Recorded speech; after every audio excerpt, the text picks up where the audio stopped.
Indtil nu er 41 døde efter morgens bilbombe mod... For få timer siden sprængte endnu en selvmordsbomber sig. Oprørsbevægelsen har i næsten 30 år kæmpet for at løsrive...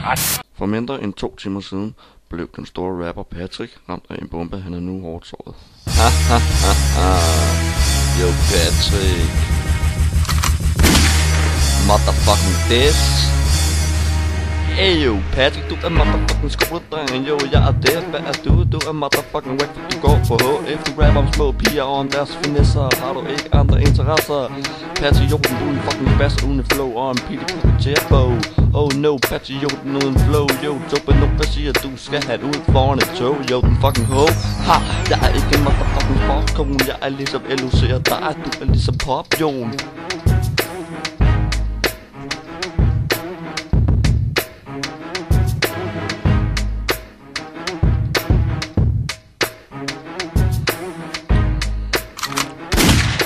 Spiller så smart over et sammenklædt beat, men i mine ører hører jeg kun en fed lydmængde. Stik næse, så du tror du er med FFP gangster klik, men ifølge mig kan du få lov til at suge på min pæk, ikke?